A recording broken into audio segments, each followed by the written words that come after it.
नमस्कार, मैं हूं आपके साथ रूहिना इदरीसी और आप देखना शुरू कर चुके हैं खबर 24 आवर।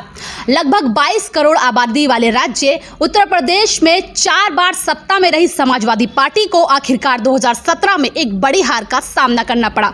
लेकिन अब वही जो है पार्टी पटरी पर आने की यहां पर कोशिश कर रही है। उत्तर प्रदेश में जो है पार्टी के राष्ट्रीय अध्यक्ष अखिलेश यादव जी अपनी रैलियों के माध्यम से जो है जनता को जागरूक करने का प्रयास कर रहे हैं और लगातार उनका ये जो एक नारा है वो बड़ा फेमस हो रहा है। अखिलेश यादव जी का कहना है कि भाजपा चाहे किसी भी बड़े चेहरे पर चुनाव लड़े, लेकिन जो जनता है उसे सत्ता से हटाकर ही रहेगी। ये बात हुई यूपी की, लेकिन अब बढ़ते हैं उत्तराखंड की ओर। उत्तराखंड में जो है समाजवादी पार्टी क्या कुछ सरगर्मियां चल रही है और पार्टी कितनी मजबूती से यहाँ पर आगे बढ़ रही है, जानते हैं समाजवादी पार्टी के प्रदेश अध्यक्ष डॉक्टर SN सच्चान से। सर, सबसे मेरा पहला सवाल आपसे क्या है कि जिस तरीके से यूपी में है अखिलेश यादव जी समाजवादी पार्टी के एक बार मुख्यमंत्री रहे, 3 बार मुलायम सिंह यादव जी रहे, लेकिन अब जो है पार्टी की लुटिया डूब गई है। लेकिन उत्तराखंड में आप लोगों का किस तरीके से और क्या लक्ष्य है सर?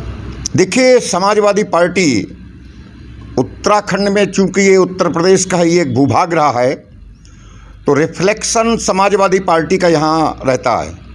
यहाँ पर समाजवादी पार्टी के 1 दर्जन लगभग पहले विधायक हुआ करते थे। जितने भी बड़े नेता यहाँ पर हैं उत्तराखंड में, ये सब समाजवादी पार्टी ही जुड़े रहे हैं, चाहे नरेंद्र सिंह भंडारी हों, बर्फीलाल जोंटा हों और कई लोग। समाजवादी पार्टी अभी जब माननीय राष्ट्रीय अध्यक्ष जी हरिद्वार आए थे कुंभ के दौरान, कुंभ में गए थे, उसके बाद कलियर शरीफ भी गए थे, उसके बाद यहाँ पर लोगों का रुझान राष्ट्रीय अध्यक्ष जी की तरफ बढ़ा, पार्टी की तरफ बढ़ा। और अब हम उसी कड़ी में अगस्त के प्रथम सप्ताह में प्रदेश कार्यकारिणी की बैठक हम रुद्रपुर उधम सिंह नगर में रखेंगे और उसमें हमारे प्रभारी माननीय राजेंद्र चौधरी जी वो शिरकत करेंगे। उनके साथ उत्तर प्रदेश जो सबसे बड़ा सूबा है उसके प्रदेश अध्यक्ष माननीय नरेश उत्तम जी और एक मंत्री, पूर्व मंत्री रामू वालिया जी वो शिरकत करेंगे। और उस दिन हम बहुत सी चीज़ें घोषणाएँ करेंगे। और अभी 1 जुलाई को माननीय राष्ट्रीय अध्यक्ष जी का जन्मदिन है, हम उसको बड़े सादगी से साथ मना रहे हैं। और उस दिन से हम 31 जुलाई तक हमारा संकल्प यात्रा चलेगी।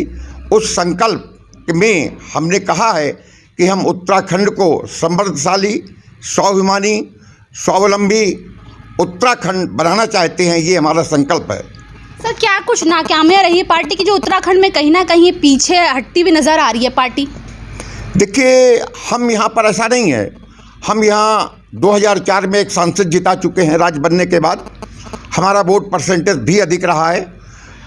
समाजवादी पार्टी के लिए जो सबसे बड़ा यहाँ पर जो कुछ दल हैं, विशेषकर कांग्रेस और भारतीय जनता पार्टी, चूँकि ये सामाजिक न्याय के पक्षधर नहीं है और समाजवादी पार्टी सामाजिक न्याय की पक्षधर है, उनको मुद्दों को लेकर के हम जब यहाँ बढ़ रहे थे तो उन्होंने हमारे अगेंस्ट से यहाँ पर एक आलाप करना शुरू कर दिया। और अब जनता समझ गई है। कौशिक समिति जो यहाँ की एक तरीके से उत्तराखंड के विकास का एक मॉडल है, जो समाजवादी पार्टी ने नींव रखी थी, उस कौशिक समिति की रिकमेंडेशन को हम जनता तक पहुँचाने जा रहे हैं। और जो उत्तराखंड के लोग चाहते थे वो हमने उस समय कौशिक समिति में लिख दिया था।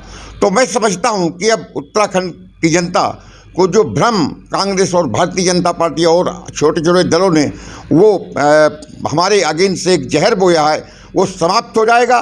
और इस बार समाजवादी पार्टी एक तीसरी शक्ति के रूप में उभर कर आएगी।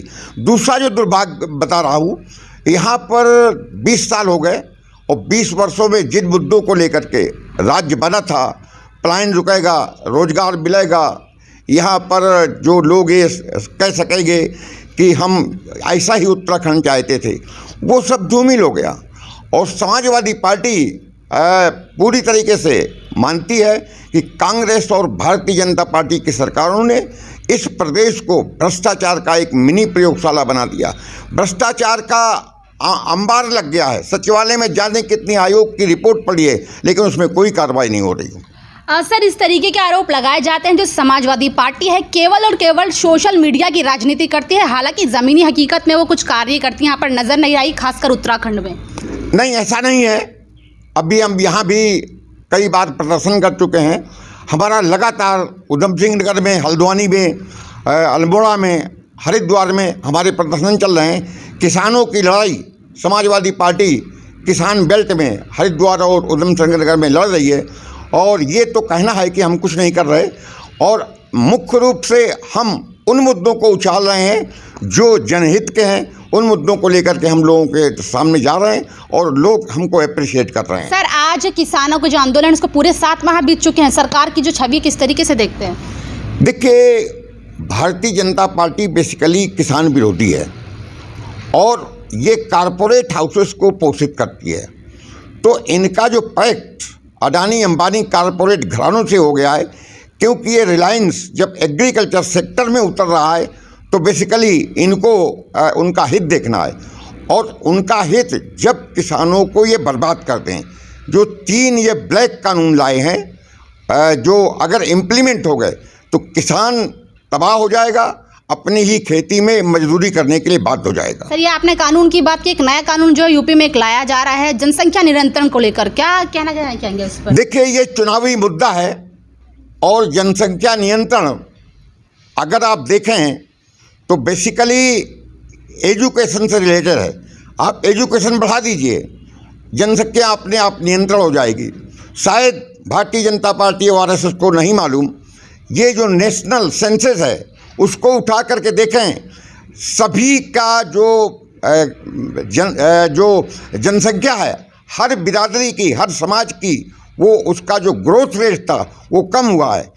लेकिन वो विशेषकर इस मुद्दे को इस वजह से उछालना चाहते हैं कि एक विशेष धर्म के लिए एक पोलराइजेशन करने का एक मौका मिल जाए। सर, आपने एक बात कही थी एक प्रेस कॉन्फ्रेंस में कि जो अखिलेश यादव है, यूपी की तरह उत्तराखंड में भी उनके मॉडल पर चुनाव लड़ा जाएगा। सर, क्या कुछ मुद्दे रहने वाले हैं? देखिए, हमने जो कहा था कि हम उत्तर प्रदेश के मॉडल में, जो अखिलेश जी का मॉडल 2012 से 2017 के तक था, भ्रष्टाचार मुक्त, सबसे पहला हमारा ये लक्ष्य है। इसके साथ साथ यहाँ पर 71.4% जंगल है, जहाँ पर किसान या और लोग गतिविधियाँ अपनी नहीं कर पाते हैं।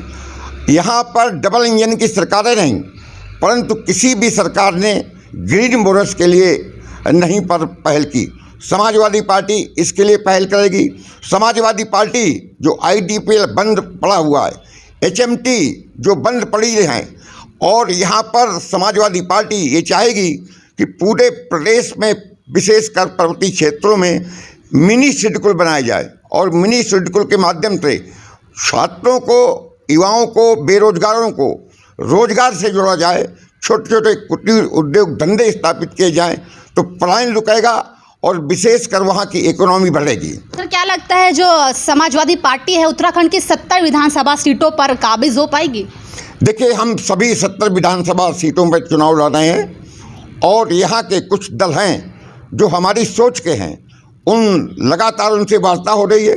अगर वो उत्तराखंड दल हम के जो स्थानीय दल हैं हमारे साथ आ जाते हैं, और माननीय अखिलेश यादव जी और समाजवादी पार्टी की नीतियों जो हमने कौशिक समिति रिकमेंडेशन की, अगर उनसे वो सहमत हैं तो वो हमारे साथ चुनाव लड़ने के लिए तैयार हैं। बहुत ही जल्दी उनके साथ हम वार्ता करेंगे और सभी 70 सीटों पे हम लोग चुनाव लड़ेंगे। सर, क्या यहाँ पर क्षेत्रीय पार्टी के साथ ही गठबंधन की बात है, या फिर माना जाए कि बीजेपी कांग्रेस के साथ कहीं ना कहीं? देखिए, समाजवादी पार्टी ने अभी डिक्लेयर कर दिया है, किसी भी राष्ट्रीय स्तर के दल से समाजवादी पार्टी किसी भी तरीके से गठबंधन नहीं करेगी।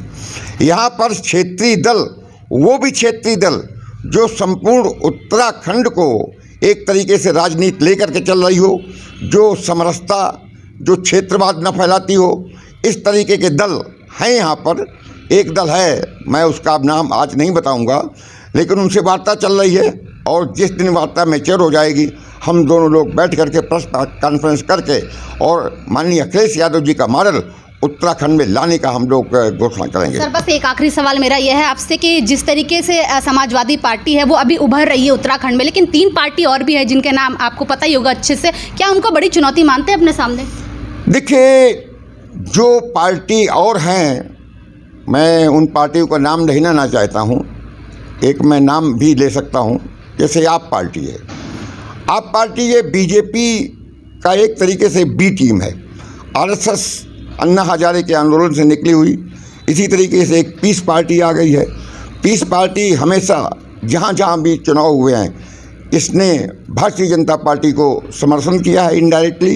वो कहते ज़रूर हैं कि हम भारतीय जनता पार्टी आरएसएस के खिलाफ हैं, लेकिन उनको फ़ायदा पहुंचाने के लिए अपने कैंडिडेट खड़ा करते हैं। तो बेसिकली ये कोई दल नहीं है, ये एक लेन देन का सौदा करते हैं और इनका कोई उत्तराखंड में जनाधार नहीं है।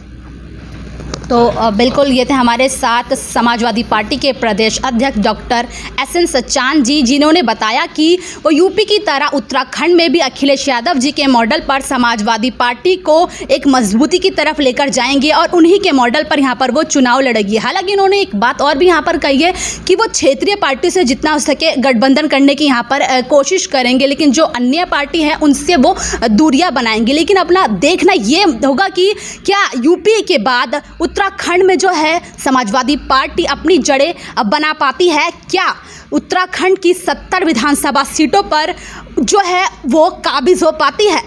आप बने रहें खबर 24 आर के साथ।